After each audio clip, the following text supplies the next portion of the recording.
You know, all alpine sport is governed by the law of inverse suffering, which states that the more spectacular the scenery, the less likely you are as a competitor to be in any fit state to appreciate it.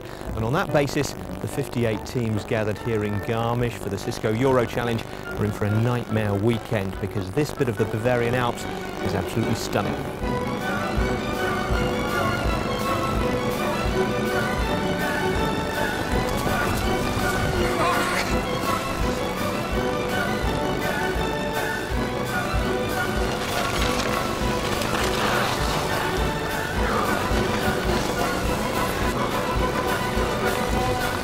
It's hard. Really, come on. The burn. Well done, mate.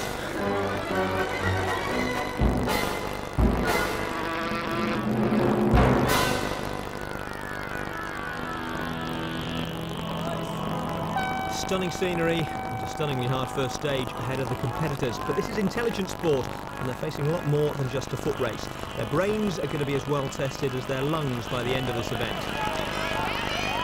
Particularly well equipped in both areas are the British team Airbus, one of the first to digest the stage instructions and get the circulation going on the long climb into the mountains.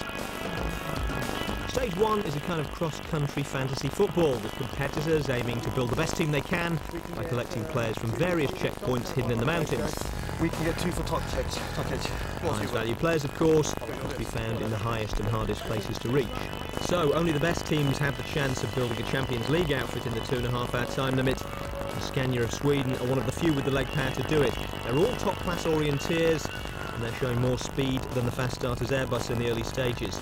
These two teams battled it out for the title in last year's event, and it was the Swedes who came out on top. Last year you sneaked up and surprised a few people. This year you're defending champions, so presumably everybody's going to be watching you. Yeah, I think so too, but I think we can handle it. So are you confident you can defend your title? Yeah, we hope so. We have a good team this year. Maybe not as good as last year, I don't know, but we're strong and fast and clever.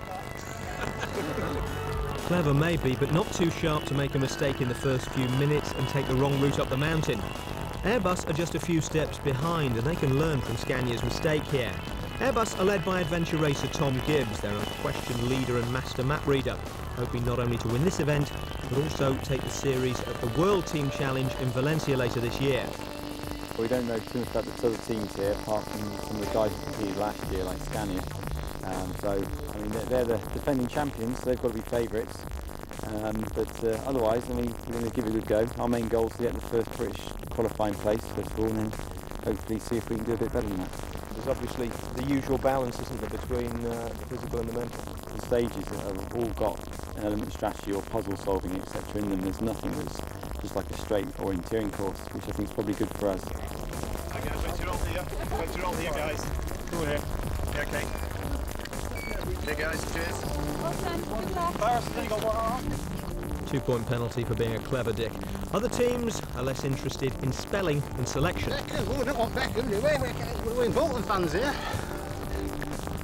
Sorry lads, but mysteriously no Bolton players made the Challenger World European Dream Team.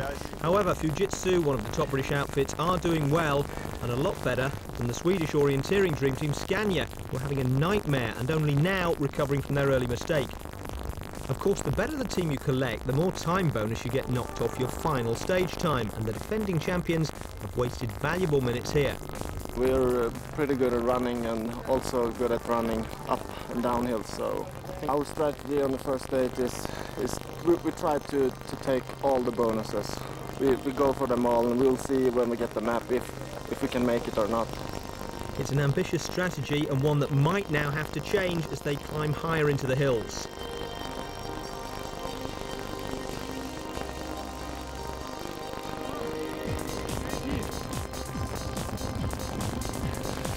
Come on.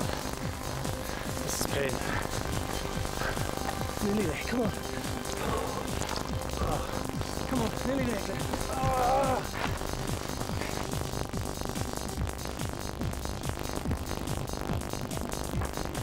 Tom Gibbs' Airbus are finding the terrain harder than expected, and the team have revised their strategy, heading back to the finish with 30 minutes less than the maximum possible bonus, but vitally within the time limit, and so avoiding penalties. Their fellow Brits Fujitsu have also come back early.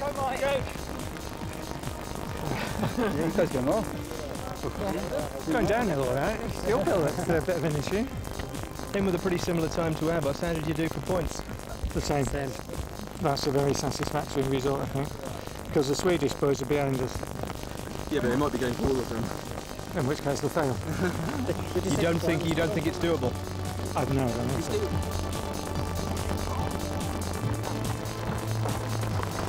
Right, so Scania is still out there. You think they've made a mistake? Yes. It would take you an extra half hour to get the 30 minutes with the bonus. Nonetheless, Scania are gambling on going for it all at the risk of being late or wasting their efforts. We're hopefully that's going to pay for us, be a bit smart, and we started off thinking we just get all of them, and then we try to work out how many we can miss out, because there's a lot of big climb on there that you can't really see on the map. So, you know, 100 metre climb, that's like 5-10 minutes.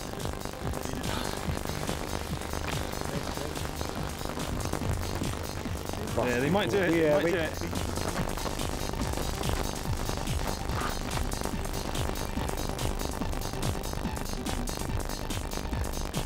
After an incredible run, Scania come in with 10 minutes to spare on the time limit, and they're the only team to collect the maximum time bonus. It was very tough. I'm so tired.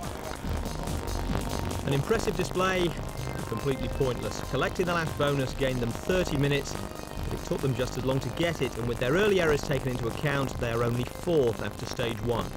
And you sold Beckham cheap, that's disgraceful. Yeah, we sold him first. You sold him first? We needed a good penalty shooter at the last, and then everybody in the choir said, get rid of Beckham. So, and then we saved the best player, Fredrik Ljungberg, to last. No national bias at all then? No. Not seeming too disappointed at 4th, but there's more bad news to come for the defending champions. After failing to press in their wristband properly at one of the checkpoints, a basic error, they end up with another 30 minutes less than expected. And with the times corrected, they drop another position and aren't even the leading Swedish team now. Agonising errors on a stage where suffering was the central theme for everyone. That was pain like nothing else. I needed a tool. I wanted to catch the cable car, but it wasn't running. Not exactly in the spirit of the competition, but it's been a tough first stage, and one entrant ends up being flown out directly to hospital. Heat exhaustion, hill exhaustion and dehydration, putting an end to the event for her. For everyone else though, the race goes on, and it's on water this time, so at least there are no hills to contend with.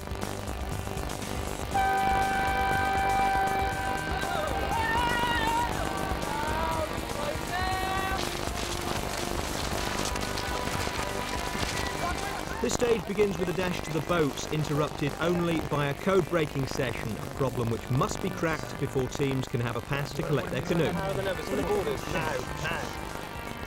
Cisco. Just 4 seconds behind Airbus after stage 1, the Bolton fans of Fujitsu are technically in the lead as they collect their pass. There's a long way to go though. Okay, yeah. Right, have we got everything? Let's go. How you got to hand it on? We got it! Pretty soon, almost everyone's got it, except for the defending champions.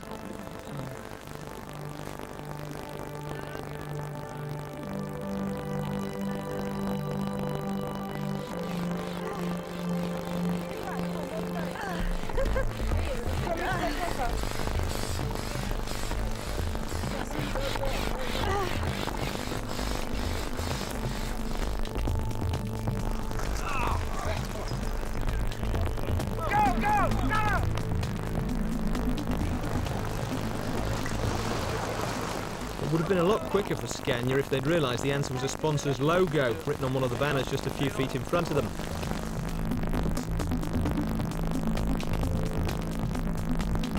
The stage itself is a test of observation and memory, as well as canoeing skills. Teams paddle to information points and pick up photo cards, which they keep while paddling to the next information point and swapping the cards over. They'll get questions about the pictures later on, so while 2 paddle, the others write down and memorise everything they can.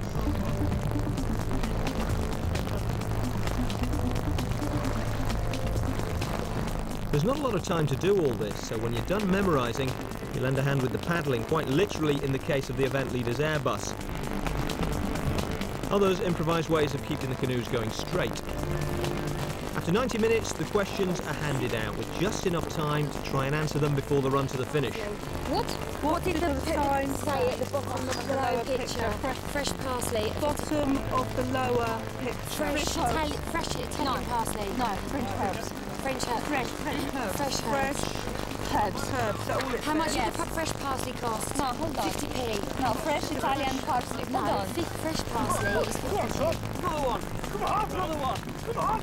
Another one. Many teams are struggling with their vegetables, including the Swedes, who lost a vital few minutes right at the start of the stage and are pushing it as late as possible. We had trouble with our English and translated to Swedish and... yeah, what, vegetables and any names in particular?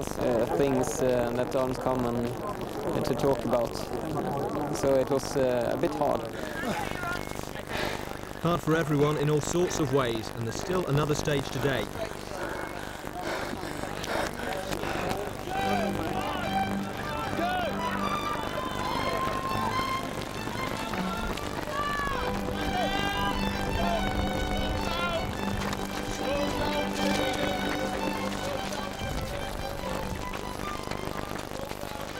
Stage 2 is a logic stage, body stretching and mind bending on the menu for everyone.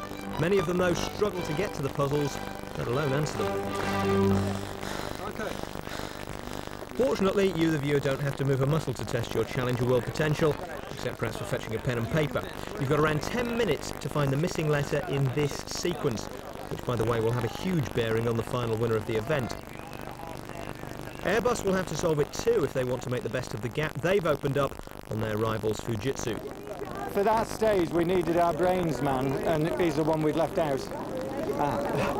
So we struggled a bit with the puzzles. So you lack the brains in advance to pick the man with the brains. Is this that's fair comment? So at the end of day 1 and after 3 stages, Airbus have opened up a 30-minute lead. After the break, we'll have the final 2 stages, where Airbus finally slip up and threaten to throw it all away.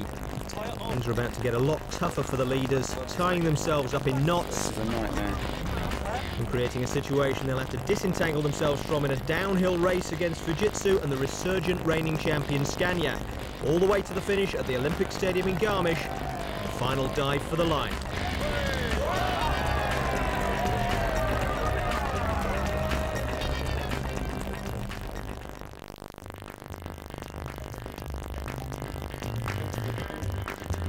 Day 2 of the Cisco Euro Challenge starts with a construction stage. Here's when the locals picked up earlier in the century. And our teams are going to be using the same raw materials. That's about all they know. Airbus are the overnight leaders, and before they or anyone else can start the structural engineering, there's some labouring to be done. Some simple components in the surrounding miles of Bavarian countryside to be fetched. Okay.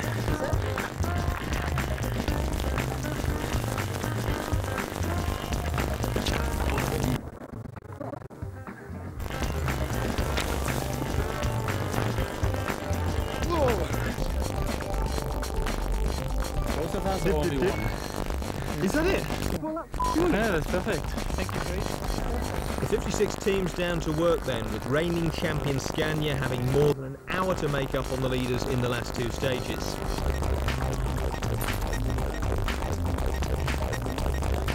Fortunately for them, Scania proved to be pretty good at the business of using poles, ropes and water to find a way of getting a ping-pong ball from a cup, while avoiding technical and safety penalties from the strict and eagle-eyed marshals. Just leave everything. On a stage that's designed to nullify the advantage of the Super teams, Scania are 5th fastest anyway, a trouble-free performance that's the envy of many others.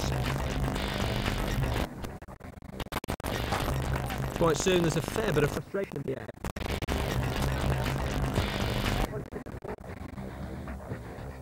And Airbus, surprisingly, are doing the most. Excuse me, do I have to wear gloves to stand here and do nothing? The compulsory wearing